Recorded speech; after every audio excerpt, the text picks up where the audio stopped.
10 seconds.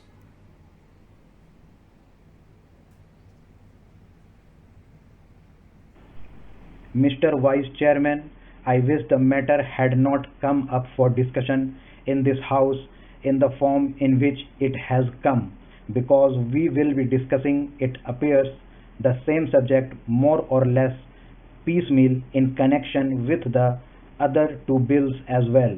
What was necessary for the government in this connection was to provide for a general discussion on the report of the Finance Commission, the kind of thing that we have on such reports, and after hearing the views of the members here, they should have formulated a bill.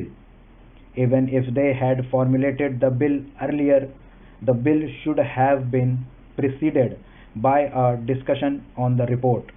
It would then have given us an opportunity of dealing with this rather important subject in our public finance and indeed in our national life.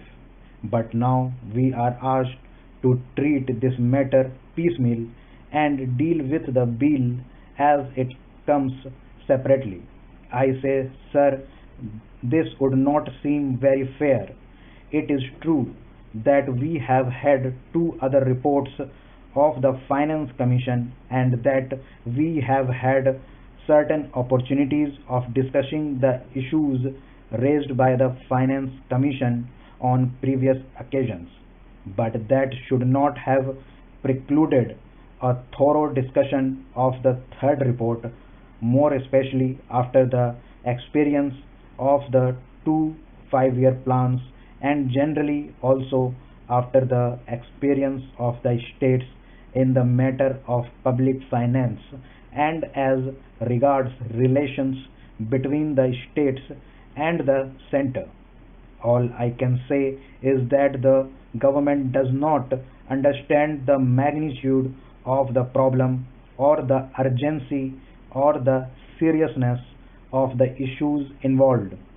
It is possibly because they think that all the state governments are under their control and that the state governments would toe the line whatever is laid down from here.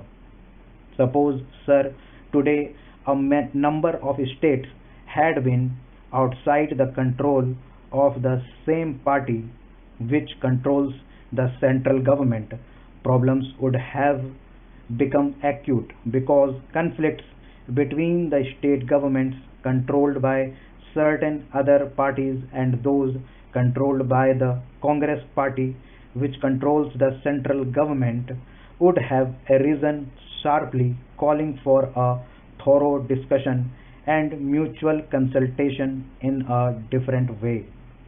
Once they can get passed whatever they like, and also once it is passed, the states will more or less accept without any protests the dispensation of the center. Now that the bill is before us, we have to speak on this subject rather on the general themes. Yet I would like to make certain general observations in this connection because the basis of the bill is the report of the Third Finance Commission. This is a long standing issue facing the public finance of the country.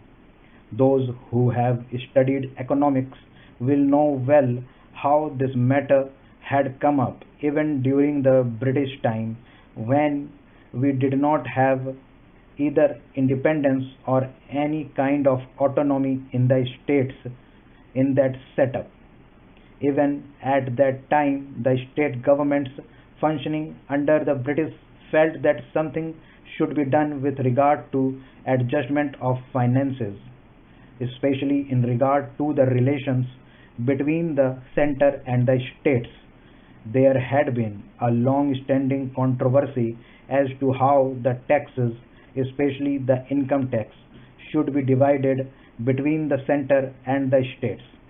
I do not deny the existence of the controversy, and this controversy is not easy to resolve. I entirely agree, but I should have thought that the Third Finance Commission should have tried to face the problems before it, not more or less in a routine manner, but in the context of the new things, not only as they are today, but as they are going to shape in the coming future. We have got what is called a quasi federal constitution. I do not say federal constitution, although the spirit is there, but a quasi federal constitution because most of the powers, many of the powers that should remain with the states are now in the hands of the central government. Therefore, in that way, it is more unitary in character than federal. At the same time, structurally speaking, we have got the state assemblies, legislatures, state bodies, and so on. They function more or less in the same way, but if you go a little deeper into the affairs, it would immediately lead you to think that the states do not have any substantial real power, especially in the matter of finance. Perhaps at the time when the Constitution was framed, this aspect did not figure very much in the minds of the makers of the Constitution. We had just become free, and the concept of welding India into a solid nation was uppermost in the minds of those people who framed the Constitution and all others as well. In that background, it was quite understandable that it should be the dominant thought as to how to put the different segments of our country into a whole, namely the Indian Union.